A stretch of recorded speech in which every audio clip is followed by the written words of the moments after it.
तो very good morning to all the beautiful aspirants. आप सभी खूबसूरत लोगों का एक बार फिर से बहुत बहुत स्वागत है हमारी इस बेहतरीन से सेशन में, जहां हम आज की बहुत ही इंपॉर्टेंट न्यूज को डिस्कस करते हैं। ठीक है, आई होप मेरी आवाज आप तक क्लियरली ऑडिबल होगी, मेरी आवाज आप तक सही तरीके से पहुंच पा रही होगी। ठीक है, तो बढ़ते हैं आज की पहली न्यूज की तरफ। उससे पहले ये जान लेते हैं कि आज हम कौन से टॉपिक्स के ऊपर बात करने वाले हैं। तो आज हमारा पहला टॉपिक होने वाला है बैंकिंग एंड फाइनेंस। इसके बाद रैंक्स एंड रिपोर्ट्स, फिर appointments and resignation, national and state affairs, and उसके बाद कुछ मिसलेनियस न्यूज को डिस्कस करेंगे। देखिए, हम किस पैटर्न पे क्लासेस शेड्यूल करने वाले हैं ये बात एक बार डिस्कस कर लेते हैं। मैंने कल ही आपको बताया था। ठीक है, तो जो भी स्टूडेंट्स किसी भी एग्जाम की प्रिपरेशन कर रहे हैं, ठीक है, तो पहले हम लोग जनरल जो हमारे टॉपिक्स हैं उसको डिस्कस करेंगे मंडे टू सैटरडे तक, है ना। एक सेकंड दे दो मुझे। ऑडिबल है, चलिए, वेरी गुड।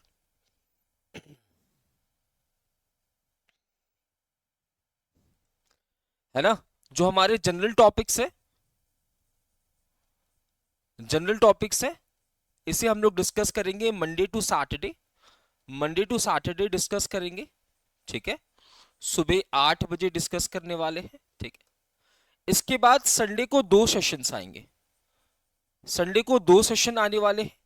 एक सेशन में हम सिर्फ बैंकिंग एंड फाइनेंस की न्यूज को डिस्कस करेंगे, यानी कि पूरे वीक में जितनी भी बैंकिंग एंड फाइनेंस की न्यूज थे एंड आरबीआई की न्यूज थे, है ना, चाहे वो 10 न्यूज हो चाहे वो 15 न्यूज हो, जिसे हम डेप्थ में जाकर कंसेप्ट वाइज डिस्कस करेंगे। ठीक है, तो एक सेशन हमारा संडे को ये आएगा एंड एक सेशन हमारा वीकली करंट अफेयर्स का आएगा।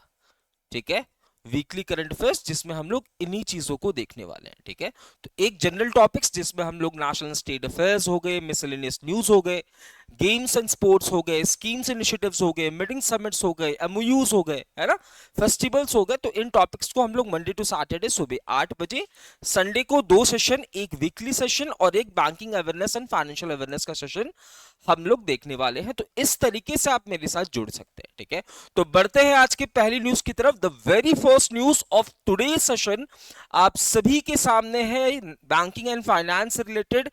पहला न्यूज क्या कह रहा है, ध्यान से देखते हैं। कह रहा है कि which bank installs countries first ATM on train. भैया, एक एटीएम की बात की जा रही है जिसे ट्रेन में इंस्टॉल किया जा रहा है। आपसे पूछा है ये इनिशिएटिव कौन से बैंक का है। तो भैया, ये इनिशिएटिव कौन से बैंक का होने वाला है? Bank of Maharashtra. किसका होने वाला है? बैंक ऑफ महाराष्ट्र का। देखो क्या हुआ रिसेंटली, क्या हुआ, मिनिस्ट्री ऑफ रेलवेज ने बोला, भैया क्यों ना, मिनिस्ट्री ऑफ रेलवेज ने बोला, जिसके यूनियन मिनिस्टर हो जाएंगे अश्विनी वैष्णव साहब। जिसके यूनियन मिनिस्टर कौन है? अश्विनी वैष्णव साहब हैं। इन्होंने बोला क्यों ना एक ऐसी इनिशिएटिव की शुरुआत की जाए जिसके अंदर हम अपने ट्रैवलर्स की कैश डिमांड को पूरा कर सके। इन्होंने बोला ठीक है भैया, तो इसके लिए हमने क्या किया, इसके लिए पंचवटी एक्सप्रेस, है ना, पंचवटी एक्सप्रेस भैया, पंचवटी एक्सप्रेस। ठीक है, पंचवटी एक्सप्रेस में हमने क्या इंस्टॉल कर दिया, एक एटीएम इंस्टॉल कर दिया। और ये इंस्टॉलेशन का काम किसका हुआ? बैंक ऑफ महाराष्ट्र का, है ना। इंस्टॉलेशन का काम किसका हुआ भैया? बैंक ऑफ महाराष्ट्र का। क्या इसके ट्रायल्स हो चुके हैं? बिल्कुल, इसके ट्रायल्स हो चुके हैं। कब हुए हैं? 10 अप्रैल को हुए हैं। आप कहोगे सर, अगर मैं एटीएम को किसी कंपार्टमेंट में इंस्टॉल करता हूं तो जब जर्क होगा उससे डैमेज हो सकता है।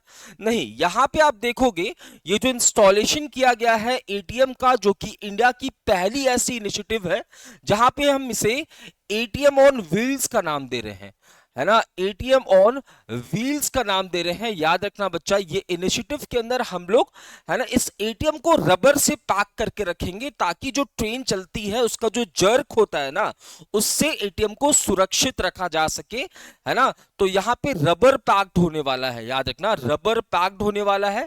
साथ ही साथ इसके साथ हमने कुछ फायर एक्सटिंग्विशर्स भी यहाँ पे इंस्टॉल किए हैं। फायर एक्सटिंग्विशर्स भी इंस्टॉल किए हैं। In case of fire emergency हम लोग इसका इस्तेमाल करने वाले हैं।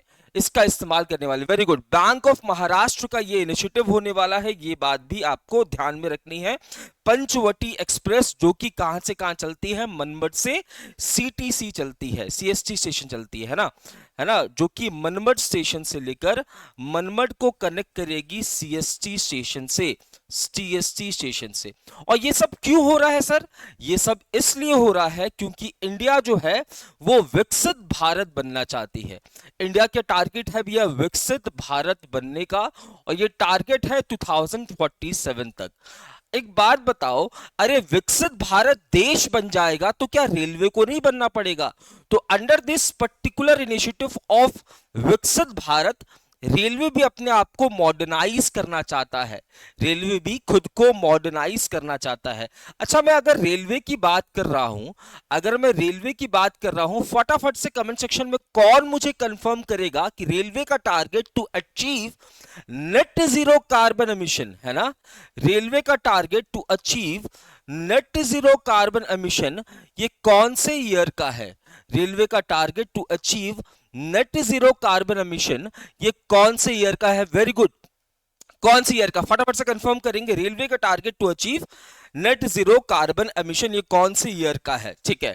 अच्छा, यहीं पे हम बात कर रहे हैं अमृत भारत स्टेशन की। किसकी बात कर रहे हैं? अमृत भारत स्टेशन की बात कर रहे हैं। अमृत भारत स्टेशन स्कीम की बात कर रहे हैं, ठीक है, जहां पे हम लोग क्या कर रहे हैं, रेलवे स्टेशंस को मॉडर्नाइज कर रहे हैं, रेलवे स्टेशंस को मॉडर्नाइज कर रहे हैं, मॉडर्नाइज कर रहे हैं। क्लियर है? तो रिसेंटली क्या किया गया, रिसेंटली, है ना, कितने रेलवे स्टेशंस को under this particular Amrit Bharat station scheme के अंदर शामिल किया गया? तो याद रखना 1337, ठीक है ना, 1337 फरवरी 2023 का ये इनिशिएटिव होने वाला है, एंड 1337 स्टेशंस को इसमें इंक्लूड किया गया है, 1337 स्टेशंस को यहां पे इंक्लूड किया गया है 2030 तक। Very good. इन रेलवे का target to achieve net zero carbon emission ये कब तक होने वाला है? 2030 का होने वाला है। अमृत भारत स्टेशन स्कीम जिसमें हम लोग स्टेशंस को मॉडर्नाइज कर रहे हैं, ये इनिशिएट किया गया था फरवरी 2023। इनिशियली 1200 कुछ यहां पे स्टेशंस थे जिसे बढ़ाकर 1337 कर दिया गया है। तो your answer would be bank of Maharashtra. Initiative है रेलवे की तरफ से बैंक ऑफ महाराष्ट्र। आइए भैया अगली प्रश्न की तरफ। बहुत बहुत बहुत इंपॉर्टेंट न्यूज है ये, है ना, एग्जाम के पॉइंट ऑफ व्यू से, फॉर बैंकिंग एस्पिरेंट से बहुत ज्यादा इंपॉर्टेंट है। आपसे पूछा है Indian export registered a growth of how much percent during financial year 2024-25। भैया बोल रहा है फाइनेंशियल ईयर 2024-25 में जो भारत एक्सपोर्ट कर रही है उसमें कितने प्रतिशत की वृद्धि या इंक्रीमेंट देखने को मिल रहा है? बात को समझना। देखो, भारत क्या करेगी, भारत या तो इंपोर्ट करेगी भैया और या तो एक्सपोर्ट करेगी, ठीक है, यहां समझते हैं, देखो ध्यान से। इंडिया जो है भैया, इंडिया जो है, जब आप ट्रेड करते हो, इंडिया क्या करती है? ट्रेड करती है। ट्रेड में क्या होगा भैया? इंपोर्ट भी होगा, इंपोर्ट भी होगा एंड एक्सपोर्ट भी होगा, इंपोर्ट भी होगा, एक्सपोर्ट भी होगा। इंपोर्ट एक्सपोर्ट मर्चेंडाइज, मर्चेंडाइज का मतलब गुड्स, इसका भी होगा, प्लस सर्विसेज का भी इंपोर्ट एक्सपोर्ट होगा, प्लस सर्विसेज का भी इंपोर्ट एक्सपोर्ट होगा। तो पूछा कि मर्चेंडाइज प्लस सर्विसेज का एक्सपोर्ट कितना बड़ा है? तो याद रखना लास्ट फाइनेंशियल ईयर के कंपैरिजन में ये 5.5% इंक्रीज हुआ है। लास्ट फाइनेंशियल ईयर के कंपैरिजन में ये 5.5% इंक्रीज हुआ है। ये बात आपको याद रखनी है। हर देश ट्रेड करता है, ट्रेड करने का मतलब वो कुछ चीजें खरीदेगा, कुछ चीजें बेचेगा। क्या खरीदेगा? तो गुड्स खरीदेगा एंड सर्विसेज खरीदेगा, या गुड्स बेचेगा या सर्विसेज बेचेगा। आपसे पूछा कि फाइनेंशियल ईयर 2024-25 में इंडिया का एक्सपोर्ट कितना बड़ा है? आपने कहा बाबूजी 5.5%, 5.5% बड़ा है। मैंने पूछा भैया ये प्रेजेंट में एक्सपोर्ट हम कितने किए हैं? तो भैया आप देखोगे 820.93 बिलियन, है ना। टोटल एक्सपोर्ट हमने कितना किया है? टोटल एक्सपोर्ट हमने कितना किया है? तो 820.93 बिलियन, ठीक है। टोटल माल बेचा कितने का है, इतने वर्थ का माल बेचा है। मैंने बोला 5.5% इंक्रीज है ना, तो हो ना हो लास्ट ईयर 5.5% ये लेस होगा इससे, है ना। लास्ट ईयर 5.5% जो है ये लेस होगा इससे, यानी कि लास्ट ईयर कितना था 778.13, लास्ट ईयर कितना था 778.13 बिलियन। ये तो बात हो गई सर बेचने की। सर इंपोर्ट की बता दीजिए सर, हमने कितना माल इंपोर्ट किया है, तो हमने 915 है ना 915.19 बिलियन का माल इंपोर्ट किया है, इंपोर्ट किया है। अरे सर एक बात बताइए, हम बेच इतना रहे हैं, खरीद इतना रहे हैं, इस कंडीशन को हम क्या कहते हैं, when export is less than import, when export is less than import, या फिर मैं कहूं जब इंपोर्ट ज्यादा हो एक्सपोर्ट से, तो इस कंडीशन को हम लोग क्या कहते हैं, ट्रेड डेफिसिट कहते हैं। अरे एक बात बताओ, किसी भी देश के लिए ट्रेड डेफिसिट अच्छा हुआ या खराब हुआ? अरे तुमने मुझे 10 रुपए का माल बेच दिया, मैंने तुम्हें सिर्फ 8 रुपए का माल बेचा, अरे भाई धक्का है ना, 2 रुपए का धक्का पहुंचा मुझे। तो यहां पे इंपोर्ट कितना हो रहा है आप देखोगे, 915.19 बिलियन का इंपोर्ट हो रहा है, एक्सपोर्ट कितना का हो रहा है, 820.93 का यहां पे एक्सपोर्ट हो रहा है, यानी कि इतने का धक्का हमें पहुंचा है इन फाइनेंशियल ईयर 2024-25। क्लियर है बात? तो ये बात भी यहां पे बात की गई है।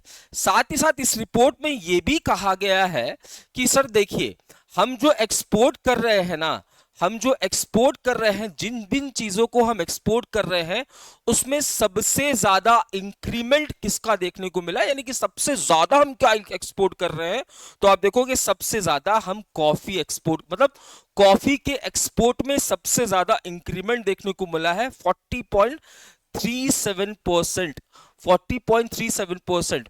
इसके बाद भैया हम टोबैको भी बेच रहे हैं, टोबैको भी बेच रहे हैं। उसके बाद इलेक्ट्रॉनिक्स के जो आइटम है, इसके अंदर भी आपको इंक्रीमेंट देखने को मिलने वाला है, कितना 32.47%, 32.47%। तो याद रखना, एक्सपोर्ट में सबसे ज्यादा इंक्रीमेंट कहां देखने को मिल रहा है, कॉफी के अंदर, followed by tobacco, followed by electronics का आइटम, ठीक है। साथ ही साथ इस रिपोर्ट में बताया गया कि मार्च 2025 में, सिर्फ मार्च 2025 के बारे में भी यहां पे बात की गई है कि मार्च 2025 में जो ट्रेड डेफिसिट है इंडिया का, जो इंडिया का ट्रेड डेफिसिट है, ये कितना है, 21.54 बिलियन है। ये बात भी यहां पे की गई है मार्च 2025 में। यहां तक तो पूरी ईयर की बात हो रही थी, पर मार्च 2025 में इंडिया का जो ट्रेड डेफिसिट है भैया, वो कितना होने वाला है, 21.54 बिलियन होने वाला है, सिर्फ एक महीने की बात की जा रही। अच्छा सर, एक रिपोर्ट भी तो आई थी, किसकी रिपोर्ट, यूएनसीटैड की रिपोर्ट आई थी, यूनाइटेड नेशंस की ये बॉडी है, ठीक है, ट्रेड एंड डेवलपमेंट के लिए काम करती है। इसने बोला कि जो चाइना का ग्रोथ रेट होने वाला है, जो चाइना का ग्रोथ रेट होने वाला है, कौन सी ईयर में, 2025 में, ये 4.5% होगा, यानी कि चाइना 4.5% की रफ्तार से आगे बढ़ेगी 2025 में। कमेंट सेक्शन में कंफर्म करो इंडिया किस रफ्तार से बढ़ेगी। साथ ही साथ यूरोपियन यूनियन हो गई, यूएसए हो गई, फ्रांस हो गई, ये सारे देश याद रखना 1% की रफ्तार से आगे बढ़ने वाले हैं, according to a report by UNCTAD, ठीक है, यूएनसीटैड। ये बात आपको याद रखनी है, ठीक है। चाइना का ग्रोथ रेट जो है ये 2025 में 4.4%, इंडिया का 6.5%, एंड जापान का भैया फटाफट से कंफर्म करो, जापान का ग्रोथ रेट कितना होने वाला है, according to a report which was recently release by UNCTAD, ठीक है।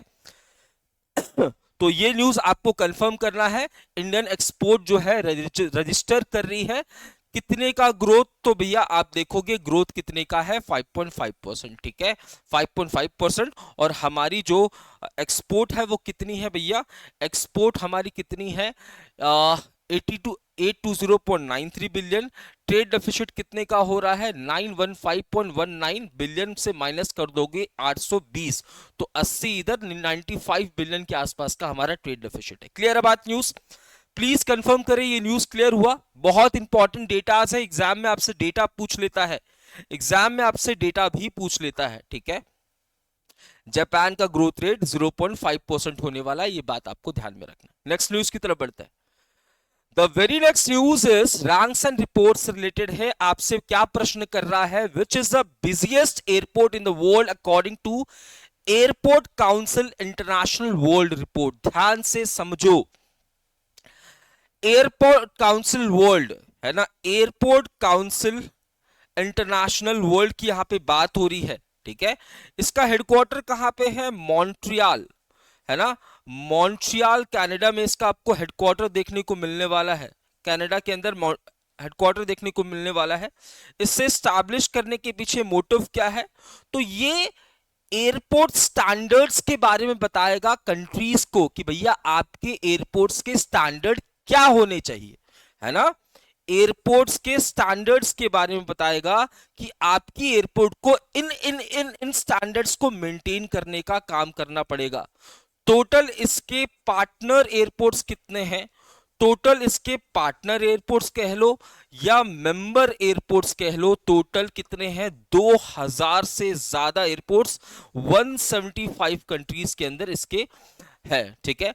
अब से मैं पूछूं भैया एयरपोर्ट काउंसिल इंटरनेशनल को स्टैब्लिश कब किया गया? तो 1991 में किया गया। अब इसने पूछा आपसे कि सर, है ना, इसने पूछा दुनिया की सबसे बिजिएस्ट एयरपोर्ट कौन सी है? तो दुनिया की सबसे बिजिएस्ट एयरपोर्ट, सर देहरादून की सबसे बिजिएस्ट सड़क कौन सी है? तो आप कहोगे यार बिजिएस्ट शहर तो वही होगी जहां पे ट्रैफिक ज्यादा होगा, जहां पे आवाजावी ज्यादा होगी। तो एयरपोर्ट के अंदर क्या हम लोग बाइक लेके पहुंच सकते हैं? नहीं, ट्रैफिक तो नहीं आती है।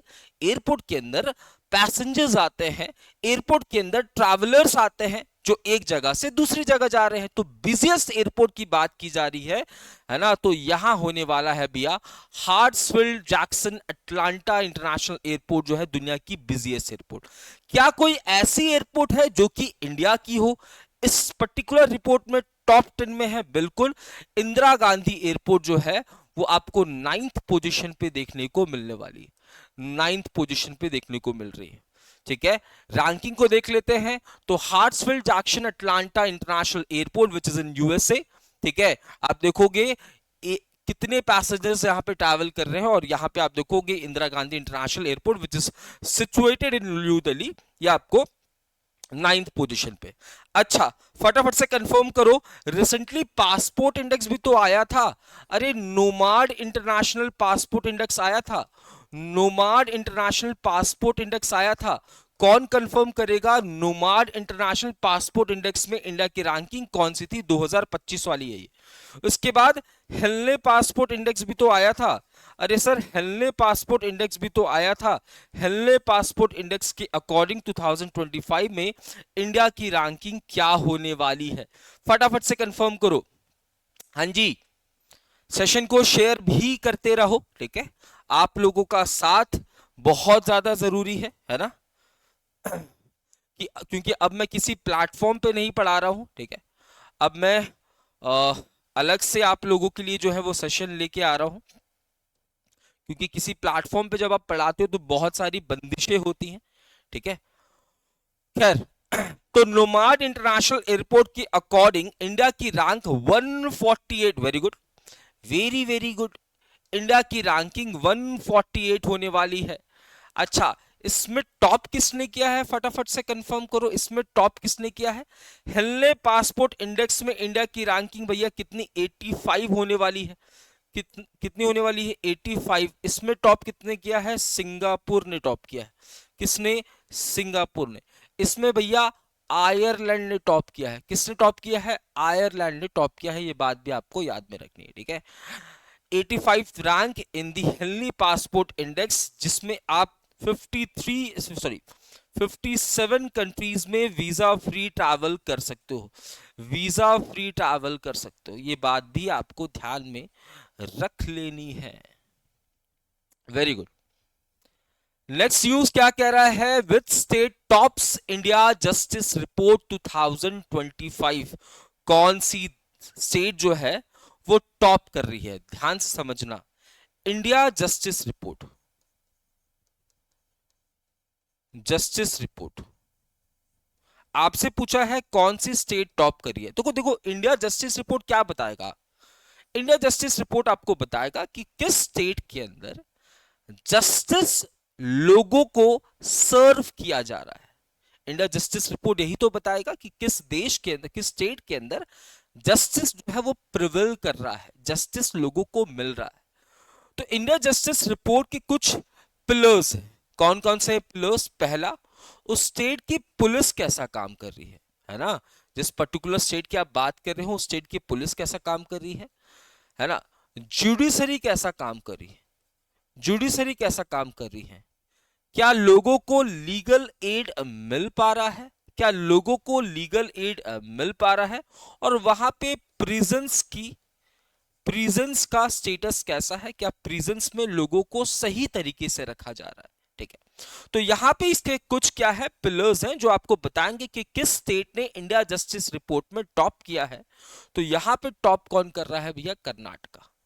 कौन टॉप कर रहा है, कर्नाटका। ठीक है, followed by Andhra Pradesh, followed by Telangana. ठीक है, एंड अगर मैं स्मॉल स्टेट्स की बात करूं तो स्मॉल स्टेट्स में इंडिया जस्टिस रिपोर्ट को कौन टॉप कर रहा है, सिक्किम। तो your answer would be Karnataka.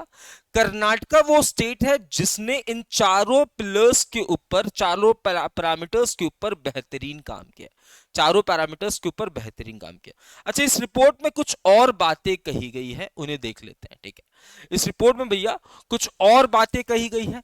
क्या कहा गया है, टॉप परफॉर्मर तो भैया कौन हो जाएगा, कर्नाटका। टॉप परफॉर्मर कौन हो जाएगा, कर्नाटका हो जाएगा। इस रिपोर्ट में यह भी कहा गया कि बिहार वो एक ऐसी स्टेट है, बिहार वो स्टेट है जहां पे सबसे ज्यादा proportion of women police officers देखने को मिलेगी। यानी कि स्टेट पुलिस के अंदर, स्टेट पुलिस के अंदर जो विमेन पार्टिसिपेशन है, वुमेन पुलिस का पार्टिसिपेशन है वो बिहार में सबसे ज्यादा है, बिहार में सबसे ज्यादा है। ठीक है, अगर मैं प्रिजन मैनेजमेंट की बात करूं, प्रिजन मैनेजमेंट की बात करूं तो प्रिजन मैनेजमेंट वाले पिलर में किसने टॉप किया है, तमिलनाडु ने टॉप किया है। प्रिजन मैनेजमेंट वाले पिलर में अरे हो सकता है, अरे किसी ने चारों में टॉप किया है और किसी ने एक में सबसे बेहतरीन परफॉर्मेंस किया है, तो प्रिजन मैनेजमेंट में तमिलनाडु ने टॉप किया है। ठीक है, उसके बाद कहा जा रहा है कि भैया जो हाई कोर्ट्स हैं, हाई कोर्ट्स हैं भैया, ये 100% डिस्पोजल रेट्स रख रहे हैं, है ना। केसेस के डिस्पोजल रेट्स जो है वो 100% है हाई कोर्ट्स के अंदर, एज सच कोई स्पेसिफिक नहीं बोला गया है।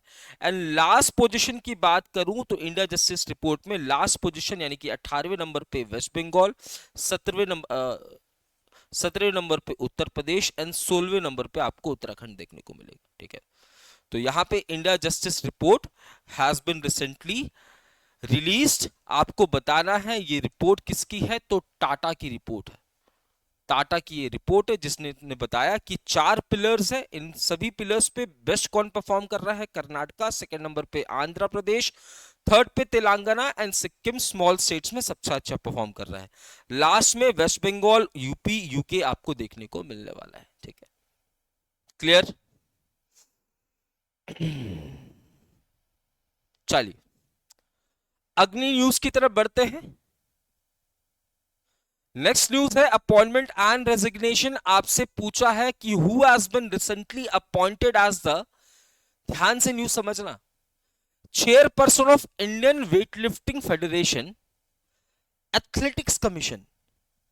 चेयरपर्सन आपसे इंडियन वेटलिफ्टिंग फेडरेशन के बारे में नहीं पूछा है।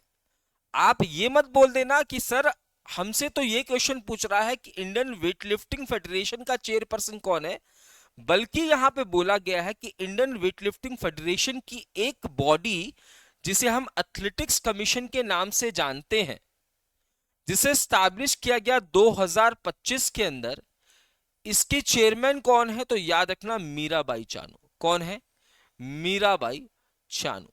तो Mirabai Chanu has been appointed as the chairman of Indian weightlifting federation का एक विंग, जिसे हम एथलेटिक्स कमीशन के नाम से जानते हैं।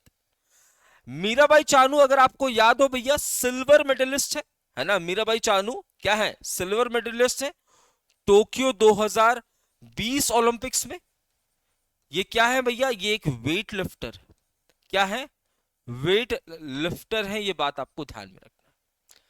आपसे पूछा है सोहिनी रजोला। सर सोहिनी रजोला को क्या अपॉइंट किया गया था? Executive director of national payment corporation of India. Executive director of national payment corporation of India which was established under the payment and settlement act of 2007।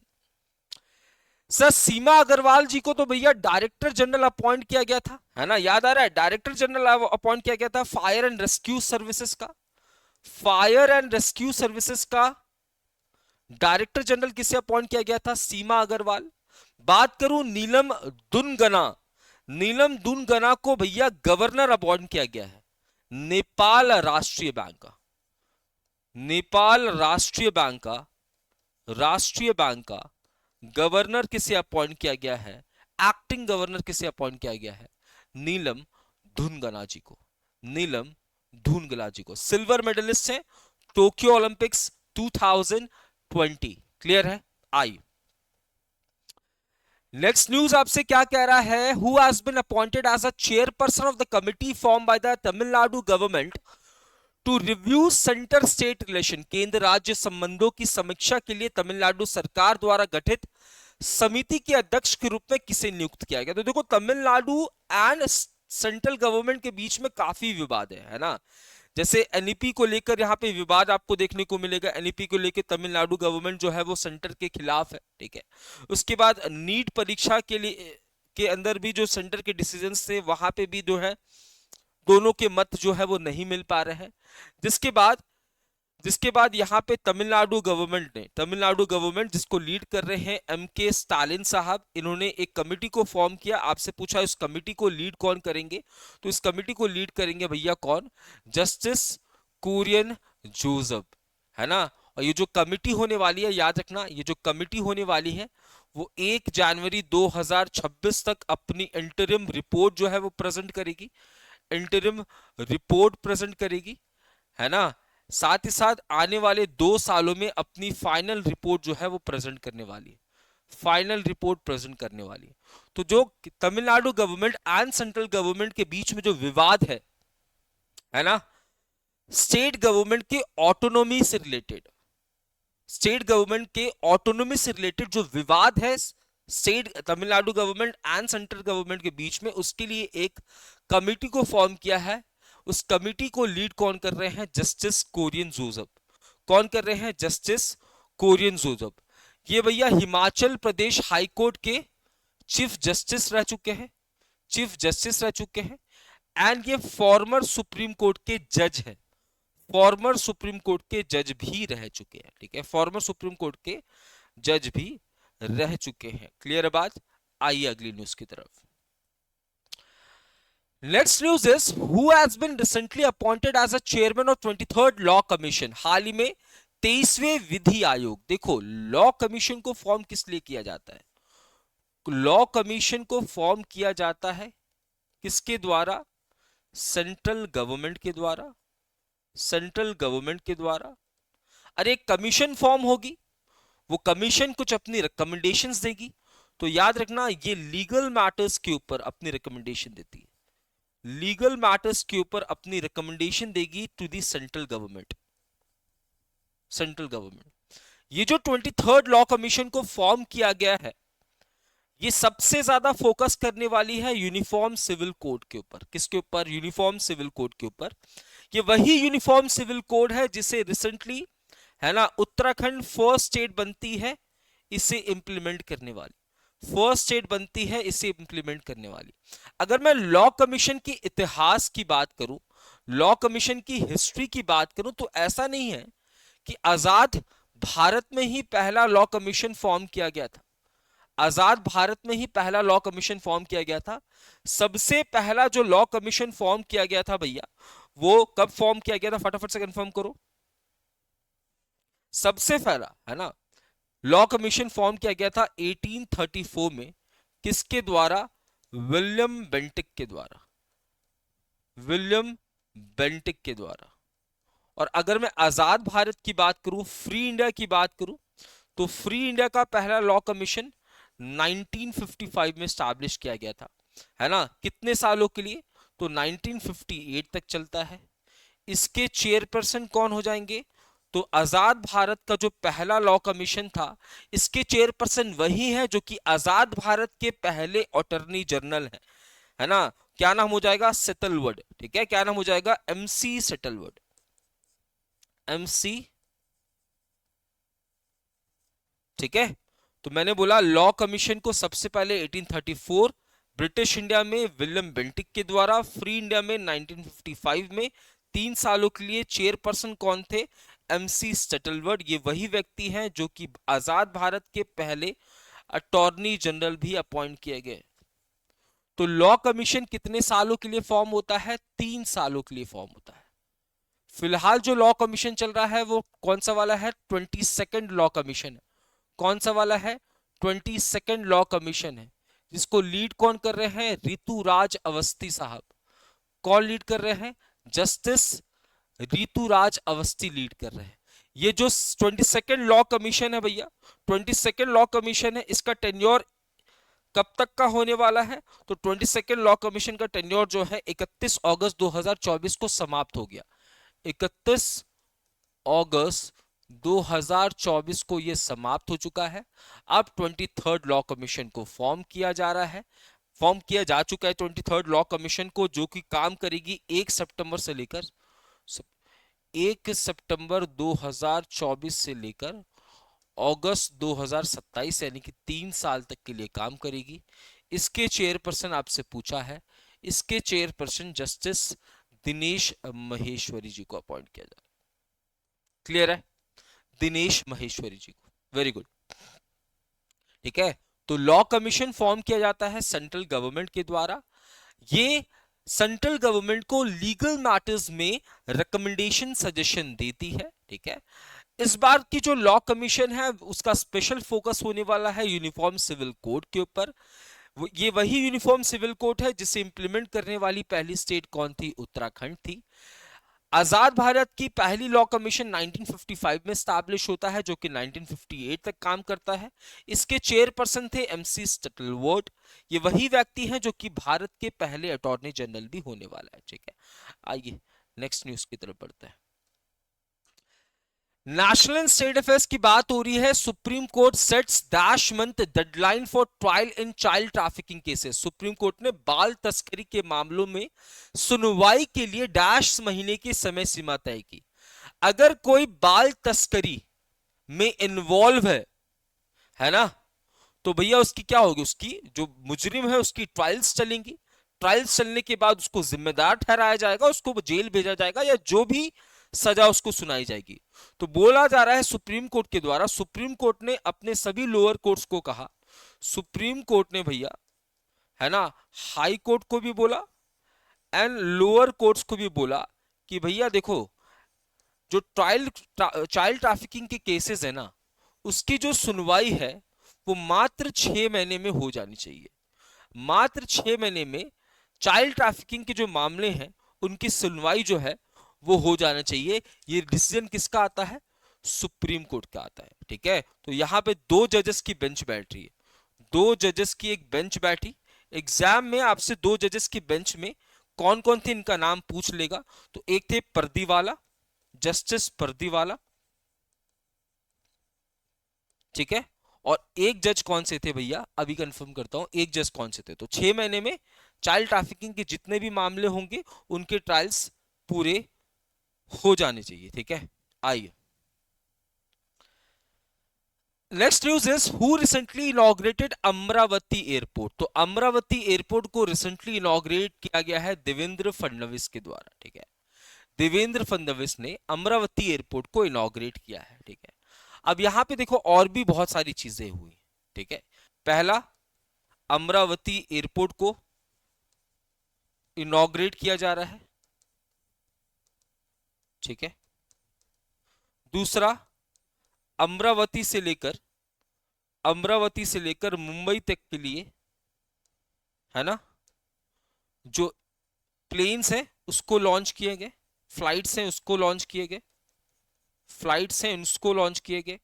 कौन से स्कीम के अंदर? उड़ेगा देश का आम नागरिक, आम नागरिक। ये इनिशिएटिव कब की है? 2017 की इनिशिएटिव है, मिनिस्ट्री ऑफ एविएशन की। साथ ही साथ यहां पे एक ट्रेनिंग इंस्टीट्यूट को भी स्टैब्लिश करने की बात की जा रही है। पायलट ट्रेनिंग इंस्टीट्यूट को भी स्टैब्लिश करने की बात की जा रही है, जो कि साल में 180 पायलट्स को ट्रेनिंग प्रोवाइड करेगी।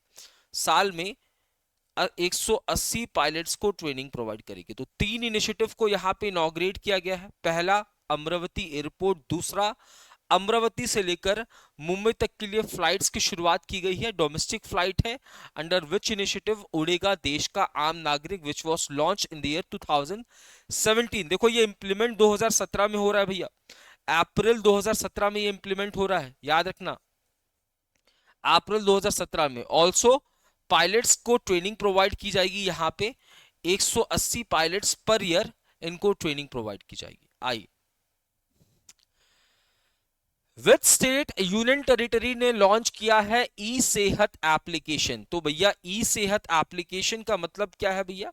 तो यहां पे हम लोग क्या करेंगे ना, ई सेहत एप्लीकेशन के थ्रू जो डॉक्टर्स हैं, ठीक है, जो हम लोग हैं, मतलब कंज्यूमर्स हैं या जो सिटीजन्स हैं, है ना, साथ ही साथ जो मेडिकल स्टाफ है, इनको यहाँ पे इंटीग्रेट किया जाएगा, ठीक है। और ये एक डिजिटल सॉल्यूशन प्रोवाइड किया जाएगा, all in one digital solution provide किया जाएगा आपके सभी मेडिकल डिमांड्स को पूरा करने के लिए, सभी मेडिकल डिमांड्स को पूरा करने के लिए, है ना, all in one digital solution provide किया जाएगा।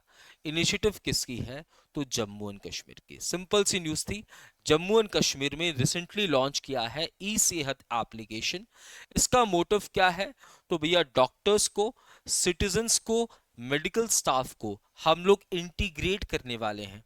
हरिका ये 2016 नहीं होगा, ठीक है, अप्रैल 2017 को लॉन्च हुआ था उड़ेगा देश का आम नागरिक, जिसके अंदर हम लोग डोमेस्टिक फ्लाइट्स को इनिशिएट कर रहे हैं, ठीक है, जहां पे याद हो प्रधानमंत्री नरेंद्र मोदी जी ने बोला था कि मैं चाहता हूं, है ना, कि चप्पल वाले व्यक्ति भी, चप्पल पहने हुए व्यक्ति भी हम लोग क्या कर सके, रेल एरोप्लेन्स में बैठ सके, ठीक है।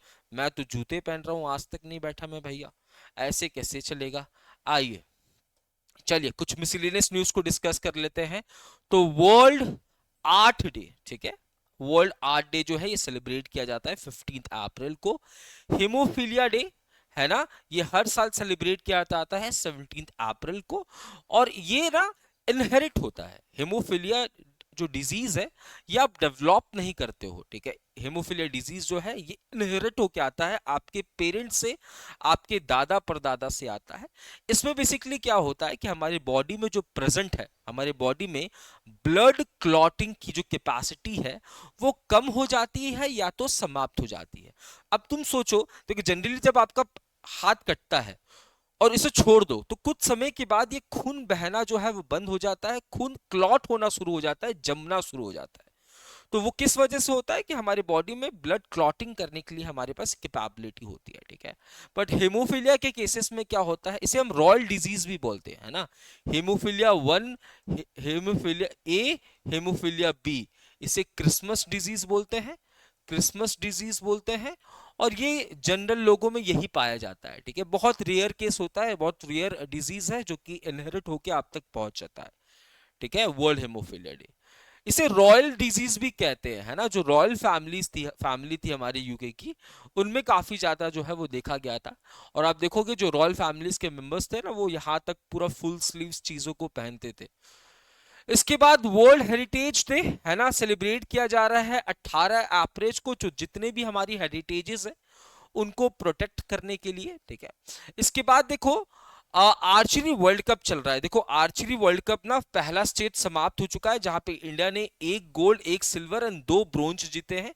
अभी ना ये एक पूरा लंबा टूर्नामेंट है, ठीक है, तो इसे अलग अलग स्टेजेस में खेला जाएगा। पहला स्टेज समाप्त हो चुका है, तो थोड़ा डिटेल्ड में पढ़ेंगे जब इसके सारे स्टेजेस खत्म हो जाएंगे, ठीक है।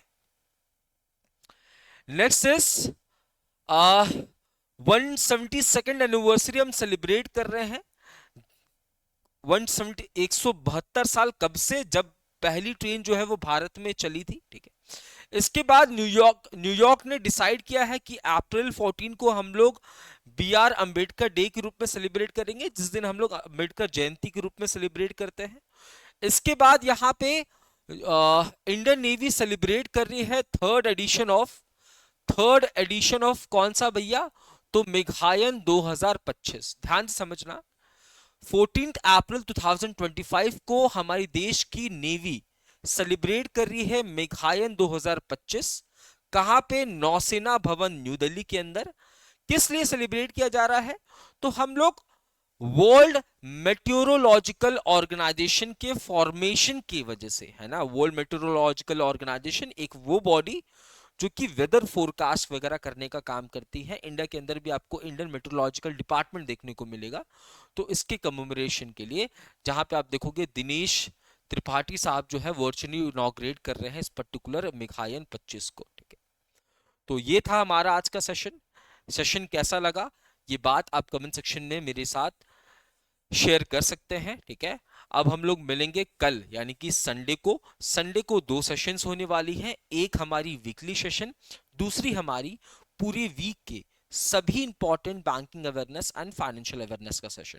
तो जो बैंक के अलावा वाले स्टूडेंट्स हैं वो वीकली सेशन तो जरूर देखेंगे, पर जो सिर्फ बैंक वाले स्टूडेंट्स हैं वो वीकली के साथ साथ जो रिवीजन का, जो वीकली रिवीजन क्लास लेंगे प्लस BFA का जो सेशन होगा वो दोनों देखिएगा, ठीक है। तो यहां तक आज के सेशन को रखते हैं, मिलते हैं कल, तब तक के लिए जय हिंद, जय Bharat. Thank you so much everyone.